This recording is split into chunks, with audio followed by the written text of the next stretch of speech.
सदन पर दिए गए विषय अनुसार मैं अपना मत रखना चाहूंगा।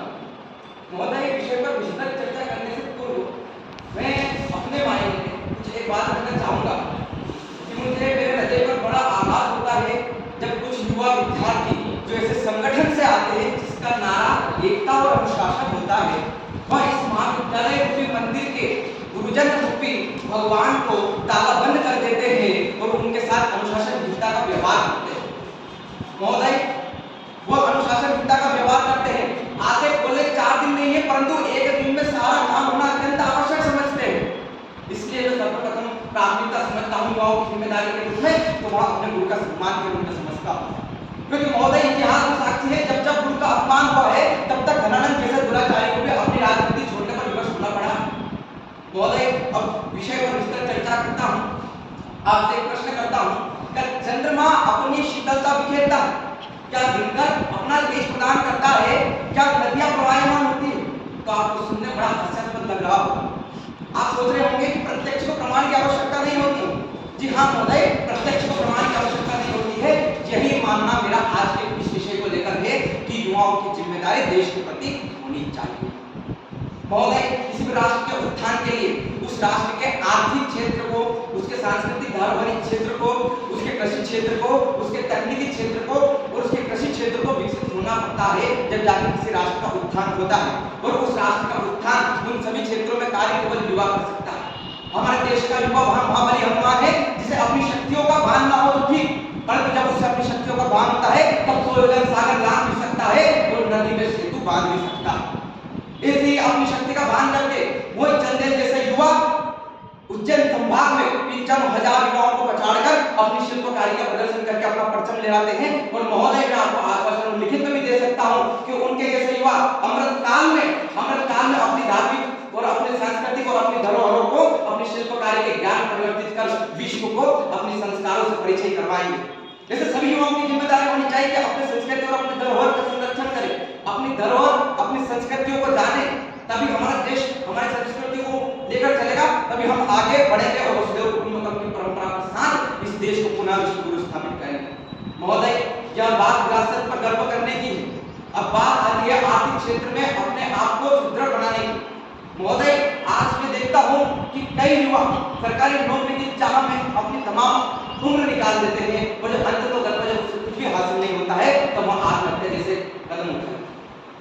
सरकारी नौकरी की चाह रखनी चाहिए, IAS IPS बनना चाहिए, परंतु यह भी सवाल उठता है कि क्या सरकार हर किसी को नौकरी दे सकती है? तो इसका जवाब होता है नहीं। आज 16,62,000 युवा कौशल केंद्रों के माध्यम से प्रशिक्षित होकर अपने स्व का रोजगार स्थापित करते हैं और जब मैं औसत आंकड़ा निकालता हूं तब पाता हूं कि एक युवा अन्य 9 युवाओं को रोजगार प्रदान करता है। अर्थात 1,50,58,000 युवाओं को वह स्वावलंबी युवाएं रोजगार प्रदान करते हैं। तब हम ग्रामीण क्षेत्र के युवा भी ऐसा कुछ कर सकते हैं, कौशल केंद्रों के माध्यम से प्रशिक्षित होकर स्व के रोजगार को स्थापित कर सकते हैं और हमारे देश की अर्थव्यवस्था का प्रमाणित हम सभी को सीखना पड़ेगा।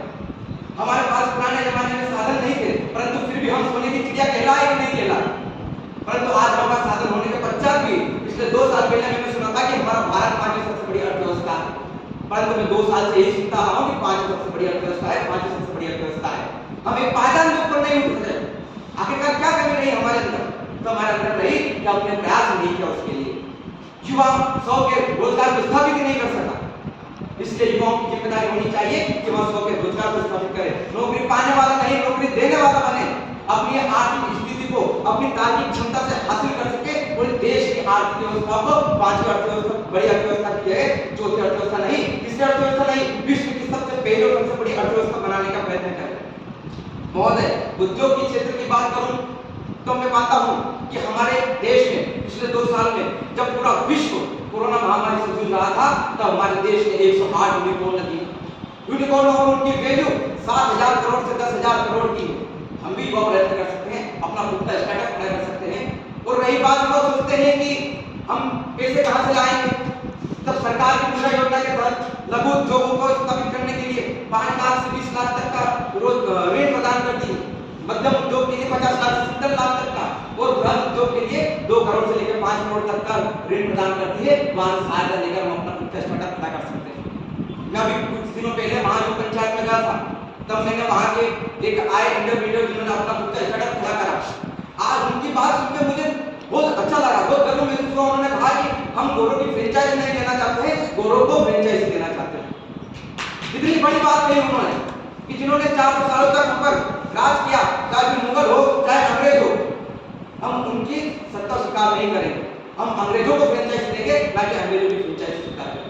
महोदय, यही मैं मानता हूं कि आज कृषि के क्षेत्र में भी हमारे युवाओं की जिम्मेदारी बनती है कि हम आगे रहकर हमारी माटी से जुड़े, हम ऑर्गेनिक खेती करके हमारी भूमि को उर्वरता क्षमता दे। और ये भूल जाता है आजकल पाश्चात्य संस्कृति के परिवेश में आकर्षण का केंद्र बनना चाहता है आज का युवा। वह सोचता है कि कृषि करना उसके लिए शर्मसार, उसके लिए शर्म का एक केंद्र बिंदु बन जाता है। वो अपने आप को छोटा महसूस करता है। आखिरकार क्यों? वो ये भूल जाता है कि खाने के बिना, फसल के बिना जब खाना नहीं बनता है तो ना खाने पर प्रधानमंत्री नहीं रहता है, राष्ट्रपति भी राष्ट्रपति नहीं रहता। विभिन्न सभ्यताओं के पीछे पाश्चात्य सभ्यताओं का चादर ओढ़े हम आधुनिकता को स्वीकार नहीं कर सकते। आधुनिकता केवल हमारे पतन की ओर ले जाएगी, परंतु हमें हमारी मिट्टी से जुड़ना होगा। और अंत में मेरी एक स्वरचित कविता की कुछ पंक्तियां मुझे याद आती है कि मैं कल्पना करता हूं कि आज का युवा क्या कर सकता है। अगर उठे ज्वाला मन में तो स्वामी विवेकानंद भी बन सकता है, वैश्विक धर्म सम्मेलन में भारत को विश्व गुरु स्थापित भी कर सकता है। अरे एपीजे अब्दुल कलाम बनकर न्यूज़पेपर में दे सकता है तो पूरे विश्व को अपनी शक्ति का, भारत की शक्ति का आभास भी करा सकता है। तो वही मंगल पांडे बनकर स्वतंत्रता का आंदोलन भी लड़ सकता है।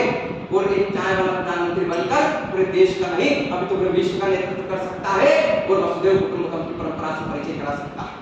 महोदय, इसी के साथ अपनी वाणी को विराम देता हूं और आशा करता हूं कि इस मंच के माध्यम से मेरी वाणी से कुछ भी अगर गलत निकला हो तो मुझे छोटा सा माफ करिएगा, लेकिन मेरे शब्दों को ध्यान दीजिएगा, कहीं ना कहीं ये अच्छा प्रभाव छोड़ेंगे, ये मैं जानता हूं। धन्यवाद। जय हिंद, जय भारत।